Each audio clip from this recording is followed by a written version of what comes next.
एक पत्नी ने अपनी अंधी पत्नी को अपनी प्रेमिका के साथ मिलकर दिया धोखा। ये स्टोरी सच्ची घटना पर लिख रही हूँ। मैं अपने पति के साथ बहुत खुश थी। हम दोनों की शादी को ज़्यादा टाइम नहीं हुआ था, लेकिन फिर भी हम दोनों में अच्छी बनती थी और हम दोनों खुश थे। लेकिन कुछ समय पहले ही मुझे पता चला कि मेरे पति का बाहर चक्कर चल रहा है। मैं ये सब देख कर भी अनदेखा करती रही और अपने मन में सोचती रही, कोई बात नहीं, एक दिन उन्हें आना तो मेरे पास ही वापस है। आखिर मैं उनकी पत्नी हूँ और वो मुझसे प्यार करते हैं। लेकिन शायद ये मेरी गलती थी। ऐसे ही टाइम बीत गया। एक दिन मेरा एक्सीडेंट हो गया, जिसमें डॉक्टर ने कहा कि मैं कुछ समय तक देख नहीं सकती, क्योंकि मेरे माथे पर चोट लगी थी, जिससे मेरी आंखों की नसों पर असर हुआ था। जिस वजह से डॉक्टर ने कहा था कि मेरी आंखों की नसें थोड़ी कमज़ोर हो गई हैं, जिस वजह से मुझे थोड़े टाइम के लिए देखने की समस्या होगी। लेकिन धीरे धीरे दवाइयाँ अपना असर करेंगी तो मेरी बीमारी ठीक हो जाएगी। ये सुनकर मेरे पति को बुरा लगना चाहिए था, लेकिन उनकी आवाज़ में मैंने इतनी मायूसी नहीं सुनाई थी। उनकी आवाज़ सुनकर ऐसा लग रहा था जैसे इस बात से उन्हें ज़्यादा फ़र्क नहीं पड़ा। मैं भी ये सब देखती रही, सुनती रही। ऐसे ही काफ़ी टाइम बीत गया। मैं लगातार डॉक्टर की दवाइयाँ अपनी आँखों में डालती रही और अपना प्रॉपर इलाज कराती रही। मेरी आँखें 15 दिन के अंदर ही ठीक हो गई और मैं देखने लगी। लेकिन ये बात मेरे पति को पता नहीं थी। मैं अपने पति का बेसब्री से इंतज़ार कर रही थी कि जब वो काम से वापस घर आएंगे तो मैं उन्हें बताऊंगी कि मेरी आंखें वापस आ चुकी हैं। लेकिन हुआ कुछ ऐसा जो मैंने कभी सोचा भी नहीं था। जब मेरे पति घर आए तो वो अपने साथ अपनी उस प्रेमिका को भी लेकर आए और मैंने देखा तो उस औरत के गले में मंगलसूत्र भी था और मांग में सिंदूर भी। देखकर मैं हैरान हो गई। ये सब देखकर मैंने सोचा, मैं अंधे होने का ही दिखावा करती हूँ। मैं देखना चाहती थी कि मेरा पति क्या क्या करता है।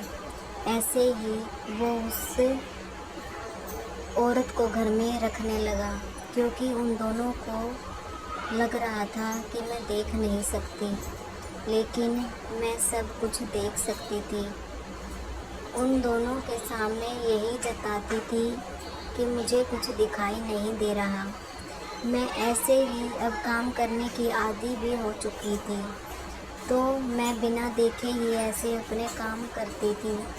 वो दोनों मुझे काम का ऑर्डर देते तो मैं कर देती।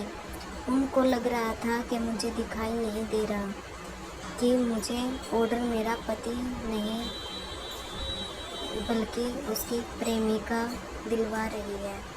लेकिन फिर भी मैं चुपचाप अपने दिल पर पत्थर रखकर अपना काम करती रही। एक दिन मेरे पति ने मेरे सामने कुछ पेपर लाकर रखे और मुझे कहा, रेखा, बाबूजी ने ये मकान तुम्हारे नाम किया था। अब तुम देख तो नहीं सकती हो, लेकिन मुझे जब भी कभी कागज़ों की ज़रूरत पड़ती है तो मुझे बहुत परेशानी हो जाती है। तुम एक काम करो, इस पर साइन कर दो, ये मकान मेरे नाम हो जाएगा। उसके बाद मुझे बार बार तुम्हें परेशान नहीं करना पड़ेगा। ये सारी बातें सुनकर मुझे दुख तो बहुत हो गया था, लेकिन फिर भी मैंने यही सब दिखाते हुए कि मैं कुछ देख नहीं सकती, मैंने कहा, ठीक है, जैसा आप कहेंगे मैं कर देती हूँ। मैंने उन पेपर पर अंगूठे लगा दिए। क्योंकि मेरे पति को लगा मैं देख नहीं सकती तो मैं साइन भी नहीं कर सकती, तो उन्होंने मुझे अंगूठा लगवाने को कहा। मैंने देखा उन कागज़ों के बीच में तलाक के पेपर भी थे। मैंने भी ये सोचकर, जब मेरा पति इतना आगे बढ़ चुका है और उसने इस औरत से शादी भी कर लिया है, तो भी साथ रहने से क्या ही फ़ायदा, मैं भी उन्हें तलाक के पेपर पर अपने अंगूठे लगा दिए।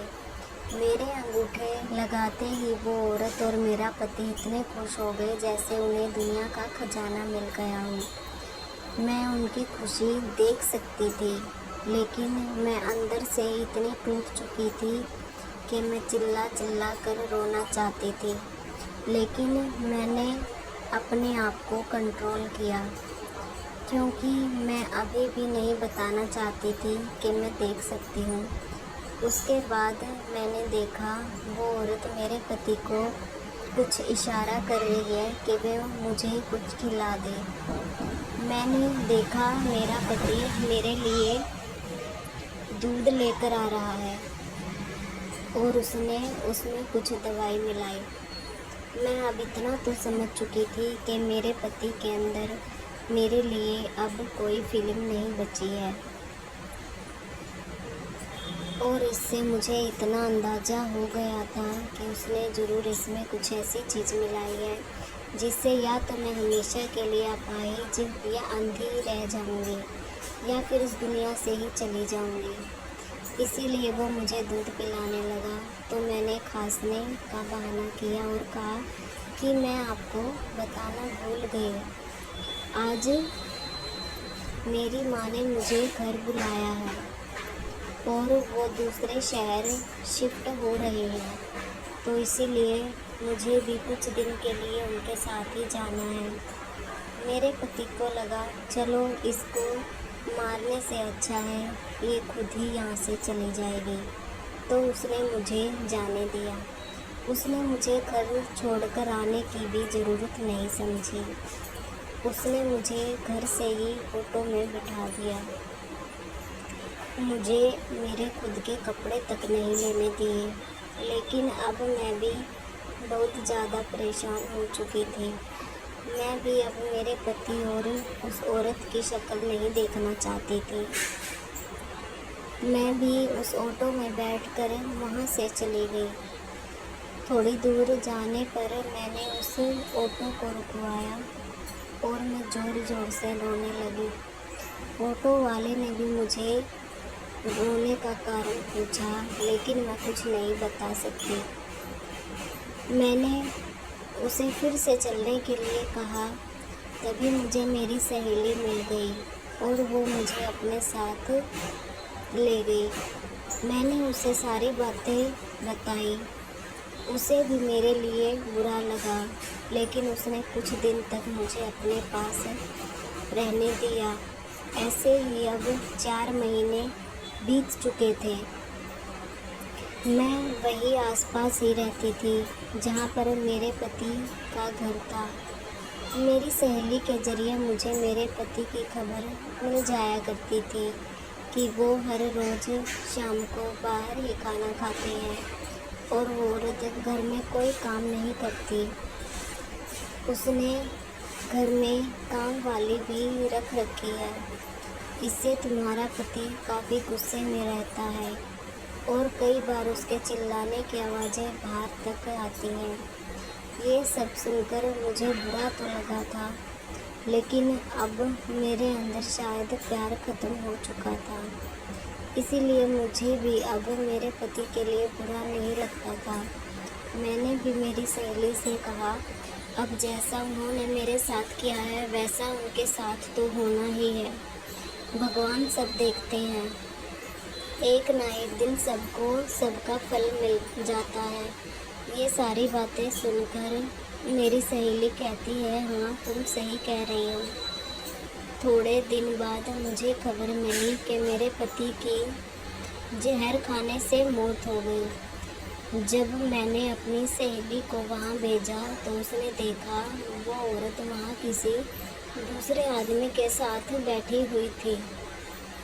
तो मेरी सहेली ने उससे कहा, तुम यहाँ, ये आदमी कौन है और तुम्हारा पति तो मर गया, तो तुम इस आदमी के साथ कैसे रह सकती हो?